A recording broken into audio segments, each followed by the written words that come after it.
Halo lagi Bapak Ibu, semoga masih semangat ya mengikuti tutorial ini. Di video ketiga ini saya akan tunjukkan prosedur setting scene dan sources sebelum melakukan sesi rekaman. Misalnya pada suatu sesi perkuliahan, berdasarkan outline yang telah direncanakan sebelumnya, materi ajar yang menjadi rujukan di sesi tersebut ada dua, yaitu slideshow PPT dan diktat. Berarti sebelum melakukan setting scene dan sources, kedua file tersebut sudah harus terlebih dahulu dibuka di laptop agar ketika kita melakukan settingan scene dan sources itu bisa menjadi lebih mudah. Kemudian terkait slideshow PPT, perlu kita ingat bahwa yang ingin direkam adalah slideshow-nya, bukan aplikasi PowerPoint. Oleh karena itu, kita harus tampilkan dulu slideshow PPT sebelum setting-setting di OBS Studio. Nah, untuk menampilkan slideshow juga ada dua pilihan. Pilihan pertama, kita bisa tampilkan slideshow full screen seperti yang biasa kita lakukan di kelas tatap muka. Tapi kalau dalam posisi full screen, kita jadi tidak bisa melihat aplikasi Windows lain yang sedang terbuka yang biasa kita bisa lihat di bagian bawah layar. Dan ini bisa jadi cukup membingungkan ketika harus pindah-pindah posisi aplikasi. Kita bisa saja menggunakan shortcut Alt-Tab, tapi kalau belum terbiasa dengan cara ini, itu juga bisa menimbulkan kekacauan pada saat rekaman. Nah, pilihan kedua adalah menampilkan slideshow menggunakan reading view, di mana aplikasi-aplikasi di bagian bawah itu masih bisa terlihat. Nah, dengan cara ini, kita bisa buka tutup aplikasi Windows dengan lebih mudah. Kemudian setelah aplikasi slideshow sudah standby, scene yang sudah ada di OBS Studio ini kita beri nama ulang menjadi PPT. Setelah itu di blok sources klik tanda tambah dan pilih Windows Capture Device. Kita beri nama slide atau nama apapun yang berbeda dengan nama scene. Kemudian di opsi window lalu pilih aplikasi slideshow PPT sesuai file yang sedang dibuka.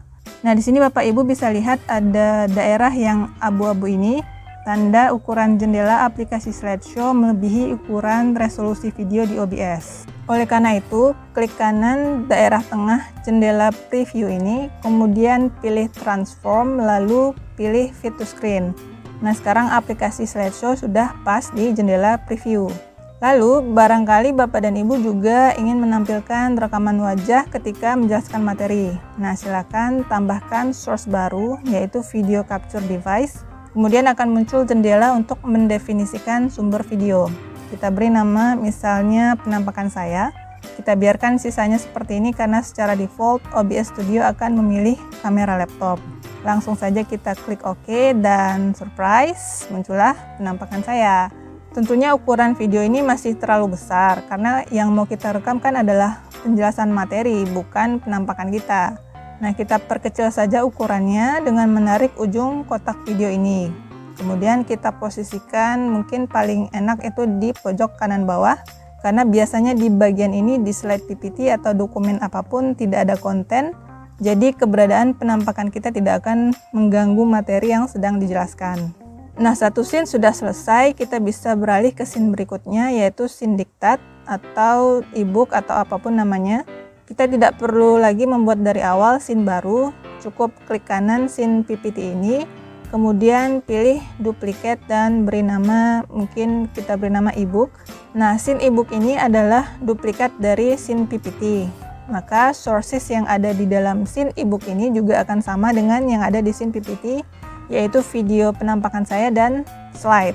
Nah, untuk source video penampakan saya ini kita biarkan saja tetap di sini karena kita ingin video wajah kita tetap terlihat meskipun kita mengganti-ganti aplikasi yang diperlihatkan di monitor.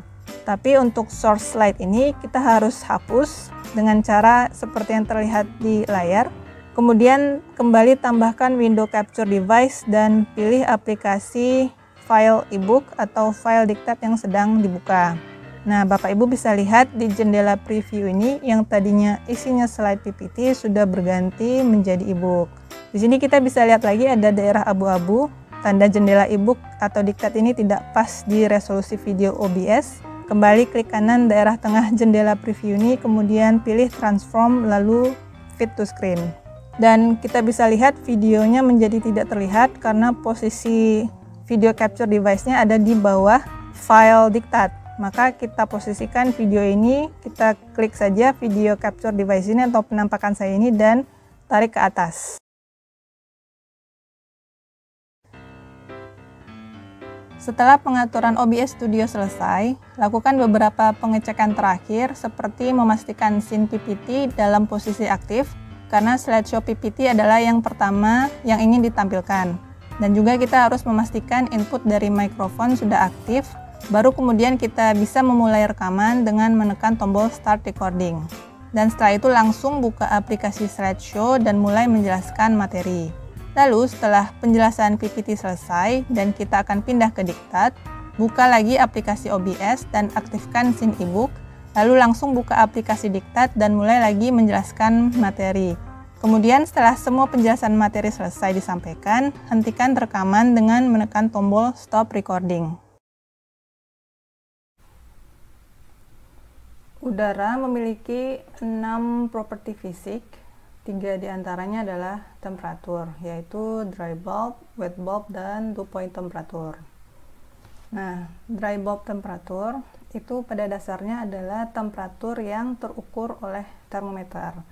Jika di smartphone kamu ada aplikasi pengukur temperatur, maka temperatur yang tertera di display smartphone itu pada dasarnya adalah temperatur bola kering atau dry bulb temperatur. Kemudian tentang wet bulb temperatur, ini adalah temperatur udara yang terukur oleh termometer yang ujungnya diselimuti oleh kain atau kapas basah. Jadi ketika ada udara mengalir melewati kain basah ini, maka perbedaan kelembaban antara udara dan kain itu bisa menyebabkan terjadinya perpindahan sedikit massa air dari kain ke udara. Nah, proses ini dinamakan sebagai adiabatic evaporation. Nah, pada proses adiabatic evaporation ini kan ada sebagian air yang menguap dan dia berpindah ke udara. Nah, proses penguapan ini pasti kan membutuhkan energi. Nah, energi yang dibutuhkan supaya air di kain basah ini bisa pindah ke udara itu diambil dari air sendiri. Jadi diambil dari air yang terdapat di kain basah ini. Nah, karena ada sebagian air meninggalkan kain basah, ya, karena ada sebagian air itu pergi meninggalkan kain basah, itu kan berarti dia juga membawa pergi sebagian energi yang ada di kain basah ini. Nah, karena adanya energi yang diambil dari kain basah itu menyebabkan terjadinya penurunan temperatur di kain basah ini, sehingga termometer ini pun juga menunjukkan adanya penurunan temperatur. Oke. Kemudian temperatur yang ketiga itu adalah dew point temperatur. Nah, dew point temperatur ini adalah temperatur terendah yang bisa dicapai di mana udara itu masih bisa menahan uap air tanpa membuat uap air itu terkondensasi. Artinya jika temperatur udara dalam hal ini adalah dry bulb turun lebih rendah dari dew point temperatur, maka uap air yang tertahan di udara itu akan terkondensasi membentuk tetesan-tetesan kecil air yang bergantung pada level saturasinya itu bisa menghasilkan awan, embun, kabut, atau bahkan hujan. Oke.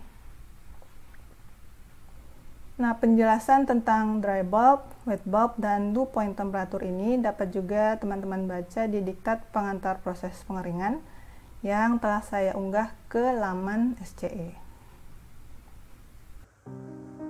Bapak dan Ibu dosen Institut Teknologi Indonesia yang saya muliakan, demikianlah tutorial tentang tahapan pembuatan video perkuliahan untuk kelas daring. Saya yakin setelah beberapa kali mencoba, Bapak dan Ibu akan menjadi sangat lihai dalam menggunakan OBS Studio untuk membuat video perkuliahan.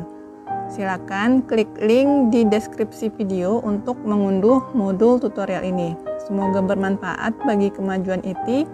Dan selamat mencoba bagi Bapak dan Ibu semua. Saya akhiri dengan wassalamualaikum warahmatullahi wabarakatuh.